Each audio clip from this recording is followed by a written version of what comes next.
tadidi.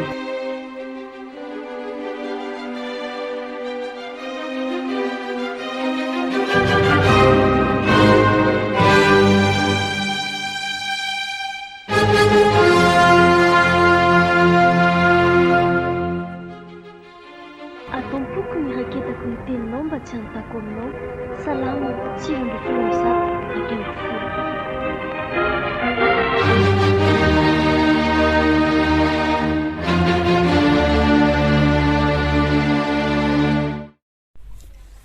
Joana fa maninona ny hoandriny kekikekerina jerengy ela izy efa bory kely mihitsy finarika ataony Joana ity ka matahotra be zany ry mamoa.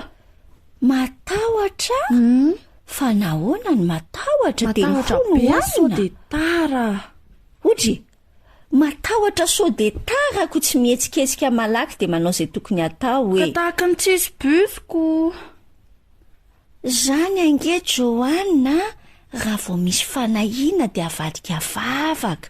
Hoentina mbavaka zany, hivavaka ho an'izay bus atsika roa, zay ny atahorandry, misy zavatra tsy maintsy atao ndre tsy mahazo manao tara mihitsy ndre ny ampianarana. Moramora, tsy reresaka busiko any nanadalana ny tompo mbola sahirana miasa any.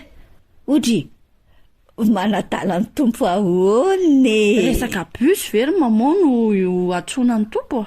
Entina mbavaka daholo ny zavatra rehetra. So de manahirana ko. Aleo aloha amin'izao fa mba maleo tena kely ahy. Zany ve no angatahako aminazy tsy mampimey be. Le fahalalandrian'i Jesosy mihitsy ny somary mampimey be. Ka le izy masina mihitsy ny tsandrebirebena anazoko. Fa nendresa ny inona ihany ny azo entina eo amin'ny tompo? Resaka fiainam-panahy, finoana, ohatrohatr'izany. Ka zaho ange Joana ny problemantsika kristianity. Ao amin'ny fanjakan'Andriamanitra ihany. Fa mihafahafa e. Tsy mihafahafa fa manaja anazoko. Misy diso kely de moro, tsy mety. Zaho tenin'Andriamanitra no miteny amintsika hoe tsy vahiny sy mpivahiny tsony angentsika. Ohatran'ireny hoe mandroso ao an-tranon'olona reny ry de vahiny be de sadaikadaikatra, mihafahafa etseroa, sa manokatra ny vilany. Manahirana be tokoa raha vahiny de manokatra vilany ao an-trano. Tena manahirana mihitsy aloha. Fandry ohatra mitondra tena ho vahiny ao amin'ny fanjakan'ny tompontsika. Ay tokoa moa za tsy vahiny. Aleo vakindry ny Efesianina 2:2. Ao, vakio. Sokafy ao amin'ny Efesianina 2:7-10. Efesianina 2:7-10. Amin'ny anaran'i Jesosy, koa de tsy mba vahiny sy mpivahiny tsony ianareo, fa tompo tany, mpiray fanjakana amin'ny olona masina, sady ankohonan'Andriamanitra. Koa de tsy mba vahiny sy mpivahiny tsony ianareo, fa inona hontsika?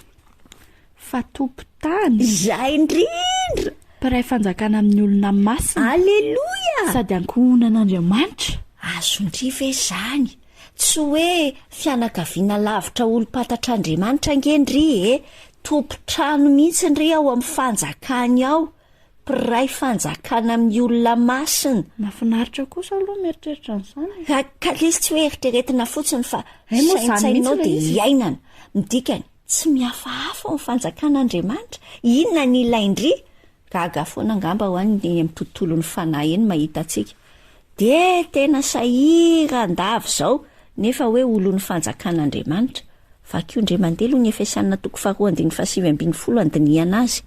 Koa de tsy mba vahiny sy mpivahiny tsony ianareo, fa tompo tany, mpiray fanjakana amin'ny olona masina, sady ankohonan'Andriamanitra. Koa de tsy mba vahiny sy mpivahiny tsony ianareo, fa tompo tany, mpiray fanjakana amin'ny olona masina, sady ankohonan'Andriamanitra. Ay, tsara ery zany. Joana tadidio amin'ny fotoana rehetra. Na misy ty na tsy misy pity. Indraindray tsika ohatran'ny sosotra rehefa tsy de misy ty loatra. Mampalahelo. Ankohonan'Andriamanitra ndriky na nivakidry loha amin'izany. Marina ký zany. Alefaso. Atao ao anaty saina sy ny fo. Efesianina 2:7-10. Koa de tsy mba vahiny sy mpivahiny tsony ianareo, fa tompo tany, mpiray fanjakana amin'ny olona masina sady ankohonan'andriamanitra. koa dia tsy mba vahiny sy mpivahiny tsony ianareo fa tompo-tany e mpiray fanjakana amin'ny olona masina sady ankohonan'andriamanitra. andao zany a raiketina ty ampo averimberina amin'ny fotoana rehetra dia ampiasaina fa tompo-tanysika fa tsy mihafahafa ohatra amin'ny mpivahiny eo. ina dia davindry busy nda hoentina mbafaka amin'ny busindry avereno aloha ny teny a alohan'izay Efesianina 2:20. koa dia tsy mba vahiny sy mpivahiny tsony ianareo fa tompo-tany mpiray fanjakana amin'ny olona masina sady ankohonan'andriamanitra.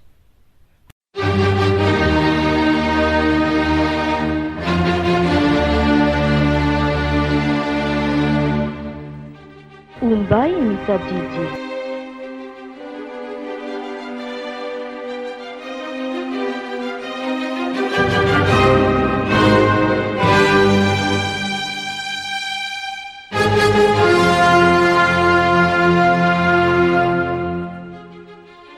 Ataom-poko ny raketako ny teninao mba tsy hanontako aminao.